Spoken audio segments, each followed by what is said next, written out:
경기도청 도의회 출입기자단 조혜영 총무입니다. 반갑습니다. 네, 반갑습니다. 네. 경기도의회 교육기획위원회 안강림 위원장님 인터뷰를 시작하겠습니다. 네. 사람 중심, 민생 중심, 의회다운 의회. 먼저 경기도민과 시흥시 제1선거구 주민께 인사 말씀 좀 해주세요. 네, 안녕하십니까. 경기도의 교육기획위원회 위원장 시흥 출신 안광률 의원입니다. 늘 응원과 성원을 보내주시는 우리 시흥 시민 여러분들께 이 자리를 빌어 진심으로 감사하다는 말씀을 드리고요. 늘 우리 경기도민과 시흥 시민의 행복한 삶을 위해서 최선을 다할 것이고요. 또한 우리 학생들의 교육의 질 향상을 위해서 앞으로도 최선을 다하도록 하겠습니다. 감사합니다. 예. 중증, 중복 장애 학생들의 교육권 보장과 관련해 장애인 부모의 정담회를 가지셨는데 가장 시급히 해결되어야 할 정책 과제는 무엇이라고 생각하는지 좀 말씀해 주세요. 네, 필요한 부분들은 한두 끝도 없죠. 사실 우리가 이제 장애 학생들에 대한 좀 더 많은 정책과 또 배려가 있어야 되는데요.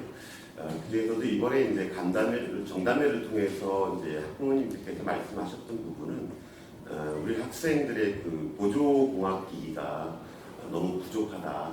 그래서 이번 추경에 10억을 반영을 했습니다. 그래서 조금 이제 숨통을 트지 않았나 이렇게 생각합니다. 네. 아이고, 앞으로 기대가 많이 됩니다. 그러면 그 특수교육 대상 학생에 대한 그 간호 인력 배치나 치료 지원 확대를 요구하고 있습니다.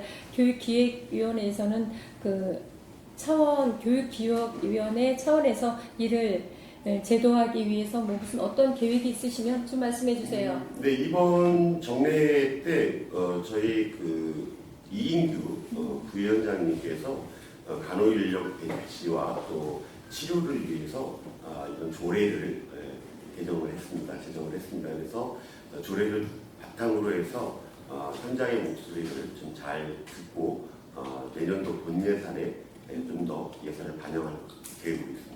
그러면 경기 교육 디지털 플랫폼 구축 사업에 수백억 원이 투입되고 있는데 그 현장에서 실효성에 대한 의문도 존재합니다. 이 플랫폼에 성공적으로 안착하기 위해서 핵심 조건은 무엇이 있는지 좀 말씀해 주세요. 네, 어쨌든 이 디지털 플랫폼의 나이스와 연계를 해서 이제 선생님들의 행정 업무 부담을 좀 줄여주고 또 공무원들의 행정 업무 부담을 좀 줄이는 것이 주 목적이고요. 그래서 이 시범 사업을 통해서 일단 실효성을 좀 검증을 한 다음에 본격적으로 시행에 들어갈 수 있도록 그렇게 하고 있습니다. 다만 이제 많은 부분들의 우려를 하시는 부분들은 잘 알고 있는데요. 이 디지털 플랫폼을 통해서 좀 더 학부모와 또 교직원들의 적극적인 소통 또 이런 것들을 강화하고 또 개인정보도 좀 강화해서 우리 학부모님들이 아이들을 학교에 보낼 때 좀 더 안심하고 보낼 수 있는 그런 시스템을 만들고자 합니다. AI 디지털 교과서 도입에 대해서 문해력 저하나 개인정보 문제에 여러 우려가 제기되고 있습니다. AIDP의 현장에 안착하기 위해서 위원장님께서는 어떤 검증과 그리고 또 어떤 절차가 있는지 좀 말씀해 주세요. 네, 지금 AIDP 관련해서는 지금 현재 일부 학교들이 올해 이제 이 예산 자체가 교부금이다 보니까 특별교부금이다 보니까 교육부에서 내려오는 예산입니다. 그래서 저희가 그 예산을 삭감할 수 있는 상황은 아니고요. 그래서 일차적으로 학교가 원하는 학교에 한해서 전반기 실시를 했고 그 결과를 좀 보고 저희들이 이걸 확대해야 되냐 말아야 되냐 고민을 하고 있는데 중요한 건 이제 이재명 정부가 들어오면서 AIDT 관련돼서 문제점이 많다고 판단을 했고 아마 중앙정부의 정책이 바뀔 가능성이 있다 생각을 하고요. 그래서 저희 경기도 교육청에서는 일단 전반기에 한 결과를 좀 보고 후반기에는 일단은 좀 예산을 전부 집행하지 않는 것으로 일단 저희 위원회 차원에서 이렇게 가닥을 잡고 있습니다. 앞으로 많은 기대가 되고요. 지역구가 시흥이신데 네. 시흥의 신설 예정인 가칭 시흥과학 고등학교 어떤 교육 목표와 지역적 특색을 반영한 학교로 자리 잡게 될지, 또 그리고 바이오 특호 교육 과정에 구체적으로 어떤 방향이 있으신지 좀 말씀해 주세요. 네, 그 시흥과학고는 이제 시흥시와 좀 연계해서 시흥시가 바이오 특화 단지로 지정을 받았고요. 그거와 서울대가 또 같이 서울대 병원이 들어오면서 바이오 그 R&D 센터 같이 들어옵니다. 이런 것을 연계해서 그 시흥이 이제 바이오 특화 도시로 성장하는데 시흥과학고에서 이런 인재들을 양성하는 그런 교육기관이 되겠습니다. 그래서 앞으로 시흥시의 산업이라든가 연구 인프라를 제대로 연계해서 지역 발전에 이바지할 수 있는 인재 양성을 하는 것이 목표입니다. 그동안 많은 활동을 하셨네요. 네.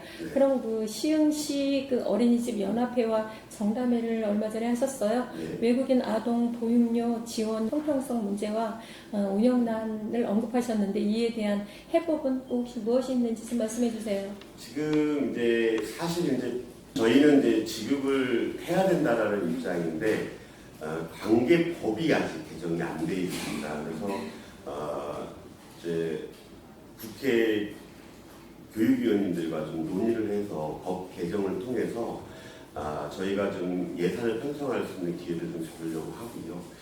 사실 이제 외국인 자녀 이 부분에 있어서 여러 가지 이제 그 갑론을박이 있습니다만 저는 개인적으로 이 아이들이 이제 대한민국을 같이 성장시킬 소중한 인력이라고 생각합니다. 그래서 지원을 꼭 해야 된다라는 생각을 갖고 있습니다.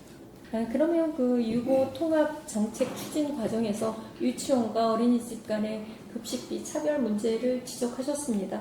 이를 해결하기 위한 뭐 예산 편성이라든가 제도 개선 방안 있으시면 좀 말씀해 주세요. 네, 그 유치원과 어린이집의 급식비가 좀 차액이 있었고요. 그 차액이 저는 형평성에 맞지 않는다라고 판단을 했고 작년도에 예산 편성 과정에서 올해 이제 그 예산을 편성하면서 경기도교육청과 끊임없는 협의를 통해서 2025년도 예산에 반영이 됐습니다. 그래서 지금은 급간식비가 똑같이 지금 지급되고 있습니다. 그렇군요. 그럼 좀 전에 말씀했다시피 그 경기 에듀테크 R&D 랩 개소를 두고 미래형 교육 플랫폼을 평가하셨습니다. 이 공간에 경기 북부 교육에 어떤 변화를 가져올지 또 그리고 앞으로의 기대는 어떻게 되는지 좀 말씀해 주세요.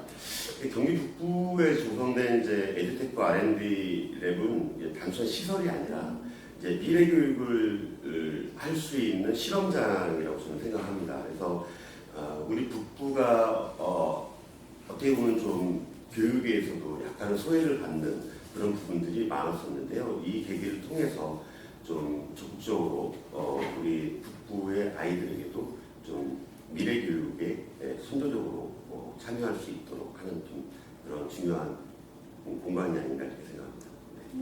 그동안에 뭐 활동을 많이 하셨는데 과밀 학급 문제 해결과 교원 정원 확대를 구축하기 위한 결의안을 주도하셨습니다. 이를 해결하기 위해 중앙 정부와 협력해야 할 핵심 과제는 혹시 무엇이 있는지 좀 말씀해 주세요. 네, 지금 이제 교육비 특별회계의 교육비 특별회계나 교원의 정원 또 공무원의 정원을 행안부가 다 갖고 있습니다. 이제 재정은 이제 기재부가 갖고 있고요. 근데 제일 큰 문제가 뭐냐라고 보면 교육비와 정원을 책정을 할 때 학생 수, 그 다음에 교사 수, 그 다음에 학급 수가 이렇게 정해집니다. 그런데 저희 경기도가 상대적으로 예산을 덜 받는 이유 중에 하나가 학급 수 때문에 그렇습니다.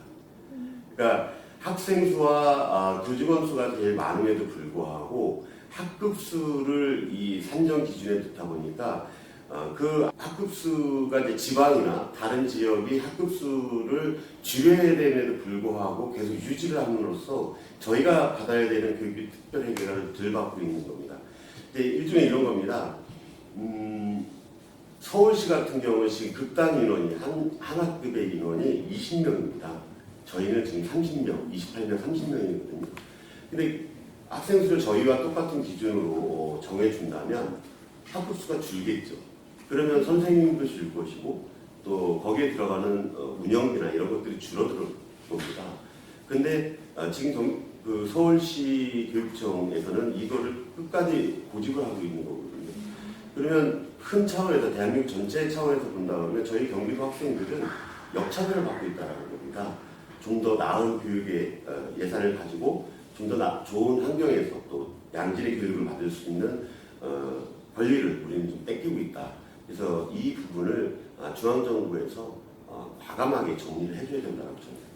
경기도 교육청의 예산 삭감 문제, 특히 특성 화교 관련 예산 축소를 강하게 비판을 하셨습니다. 어떤 방식으로 특화성 고등학교에 실질적인 지원하고 육성해야 한다고 보시는지 좀 말씀해 주세요. 저는 특성화 고등학교가 우리 아이들한테 미래에는 더 중요한 역할을 할 거라고 생각을 합니다. 공부 잘하는 아이들은 많고요. 또 공부를 계속 하려고 하는 학생들, 공부를 하려고 하는 학생들은 많습니다. 그러나 저는 공부를 잘하는 아이들보다는 자기의 꿈을 찾아가는 아이들이 더 필요하다고 생각합니다. 자기가 좋아하는 것이 직업이 되는 그런 세상이 됐으면 좋겠다는 생각을 하고요. 그래서 특성화고로 오는 학생들을 우리는 더 촘촘하게 케어를 해야 된다고 생각합니다. 근데 작년도 예산 편성에서 한 30% 정도 예산이 삭감이 됐습니다. 저는 그 부분에 교육청이 우리 특성화고 교육에 역행하고 있다고 판단을 했고요. 그래서 예산 심의 과정에서 한 대부분 다 원복을 시켰고요. 앞으로 특성화고등학교는 좀 더 우리 아이들이 AI 시대에 맞게 또 디지털 시대에 맞게 교과를 좀 개편하고 그 개편함으로써 좀 더 촘촘하게 우리가 지원하고 육성해 나가야 될 학교고 학생들이라고 생각합니다. 네. 그럼 끝으로 경기도민과 하고 싶으신 말씀 있으신 말씀해 주시고 저희 그 함께 참석하신 우리 언론인 여러분께 한 말씀 해주십시오. 오늘 이렇게 바쁘신 시간을 내서 이렇게 인터뷰를 해주셔서 너무 감사하다는 말씀을 드리고요. 언론은 정치와 언론은 상생의 관계라고 생각합니다. 절대 벽을 두는 관계가 돼서는 안 된다라고 생각을 하고요. 저는 어쨌든 우리 언론과 경기도의 언론과 자주 소통하고 또 그 필요한 예산들에 있어서는 적극적으로 편성할 수 있도록 노력하겠습니다. 그리고 우리 이제 시흥 시민 여러분도 그리고 경기도민 여러분들이 지금 너무 생각지도 않았던 내란이라는 것 때문에 그동안 너무 힘드셨는데요. 그것은 또 교육 현장도 마찬가지입니다. 그래서 앞으로 우리 경기도민과 또 시흥 시민들, 학생들, 경기도의 학생들의 삶의 질 향상뿐만 아니라 교육의 질 향상을 위해서 앞으로도 더 남은 시간 더 열심히 매진하도록 하겠습니다. 고맙습니다. 감사합니다. 이상으로 경기도교회 교육기획위원회 안광열 위원장님 인터뷰 마치겠습니다. 감사합니다. 고맙습니다. 네, 감사합니다.